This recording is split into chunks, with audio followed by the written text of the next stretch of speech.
Sœur Colette, bonjour. Bonjour. Et merci de nous accueillir ici au Centre Marie de l'Incarnation. Alors aujourd'hui, vendredi, 5e et dernière question de notre jeu. La réponse était donc 3 mois. 3 mois la traversée. Dites-nous comment celle-ci s'est déroulée. Vous savez, ces traversées, c'était quelque chose de fantastique. Les bateaux étaient énormes. Il y avait 400-500 personnes qui embarquaient sur un bateau. Les bateaux partaient en flottille de 3 ou 4 et assez souvent, il en arrivait un de moins au bout. Et il fallait affronter les tempêtes énormes, les icebergs, le manque d'eau, etc. Vous imaginez Marie de l'Incarnation et ses compagnes dans un bateau comme ça. Elle a pris un bateau qui s'appelait le Saint-Joseph et la traversée, effectivement, a duré 3 mois. Peu de gens voulaient faire la traversée à l'époque, très très peu. Oui, et en particulier, jamais encore des femmes consacrées n'avaient traversé l'océan. C'est la première fois dans l'histoire de l'Église que des femmes consacrées missionnaires traversent l'océan. Donc c'est vraiment une date. Et cette année, c'est le 375e anniversaire de cet exploit. De son départ de Tours. Voilà. Entre le moment d'ailleurs où elle est partie de Tours et le moment où elle a embarqué, plus d'un mois, me semble-t-il, s'est écoulé. Il s'est passé 3 mois, 3 bons mois, pendant lesquels elle a fait d'abord le voyage par Amboise, Orléans, pour arriver à Paris. À Paris, il y avait beaucoup de démarches administratives à faire. La reine en a profité pour l'inviter avec ses compagnes à la cour. Elle est allée à Saint-Germain-en-Laye.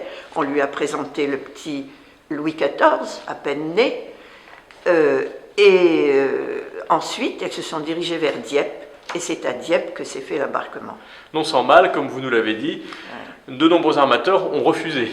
Ah oui, beaucoup d'armateurs disaient non, on ne va pas embarquer des femmes comme ça sur nos bateaux. Et finalement, un certain capitaine qui s'appelait Bontemps, le bien nommé, a eu le courage de dire très bien, moi je les embarque. Et il a même offert sa salle qui lui était réservée, qu'il a offert aux sœurs. Que découvrent-elles sur place? Alors, quand Marie de l'Incarnation et ses compagnes arrivent au Canada, elles arrivent dans un pays totalement inconnu. Le Canada était à peine découvert, la ville de Québec à peine fondée par Champlain, et à Québec, il y avait peut-être 200 personnes maximum. Des soldats, des gouverneurs, des coureurs de bois, à peu près tout.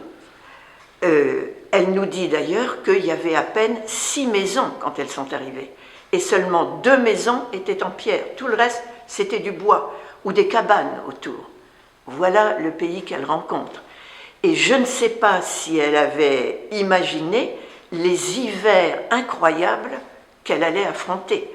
Elle raconte beaucoup à son fils dans les lettres qu'elle écrit après, les longs hivers qui n'en finissent pas, où on est gelé. Elle dormait dans des sortes de caisses en bois qu'on fermait pour essayer d'avoir un peu chaud. C'était vraiment la grande mission.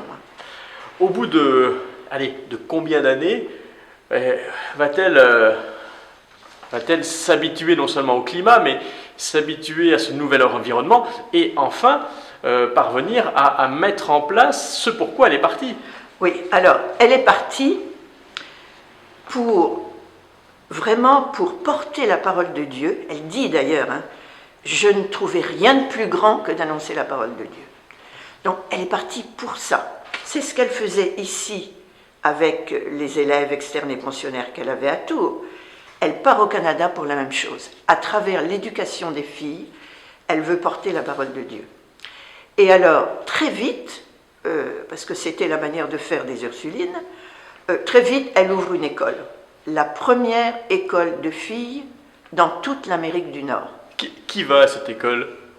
Alors, à cette école, elle accueille les petites Françaises des gouverneurs, des soldats, etc., et les Amérindiennes, parce que les chefs indiens très vite viennent présenter leurs filles, ils veulent que leurs filles soient éduquées.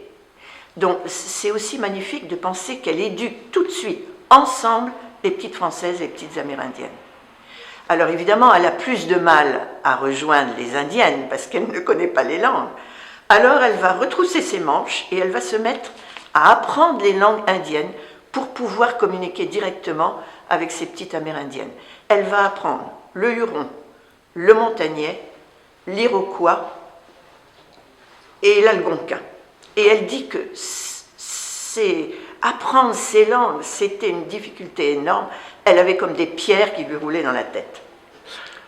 En 1639, elle est donc arrivée au Québec. Ça ne portait pas ce nom-là, mais aujourd'hui, cette région est connue sous ce nom. En quelle année décède-t-elle? Alors, elle est morte en 1672. Elle est restée à peu près 30 années au Québec, au Canada. 30 années. Et comme vous nous l'avez dit, elle a écrit, elle a écouté, elle a enseigné. Ah oui. On a encore de nombreuses traces de sa vie là-bas? Oui, alors ce qui est très intéressant, c'est de savoir que 2 ans après son arrivée à Québec, son fils est entré chez les bénédictins. Et entre la mère et le fils, il y a eu une correspondance continue. À chaque arrivée des vaisseaux, Marie de l'Incarnation écrivait à son fils et elle lui racontait toute sa vie, tout ce qu'elle faisait, etc. Lui étant resté en France. Lui étant resté en France. Et donc, grâce à son fils Claude Martin, on a une source de connaissances sur tout ce qui se passait au Canada à nul autre pareil. Si bien que ses œuvres sont à la fois profondément spirituelles, mystiques, elle donne des conseils spirituels, mais elle nous apprend une foule de choses sur la géographie, l'économie du pays, comment tout ça se passait, les guerres entre les Indiens, les tremblements de terre, etc. C'est très intéressant. Eh bien, sœur Colette, merci beaucoup. Pour toutes les personnes qui souhaiteraient en savoir plus, dites-nous quand est-ce que le musée Marie de l'Incarnation est ouvert ici à Tours? Alors, le musée, on peut toujours faire appel en regardant à la porte le numéro de téléphone. Donc, dans l'année, le musée est fermé, mais on peut nous téléphoner et on vient ouvrir. Sur rendez-vous? Sur rendez-vous. Pendant la saison, c'est ouvert à partir du 20 juin jusqu'aux Journées du patrimoine.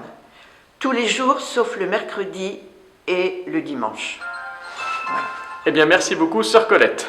Merci à vous.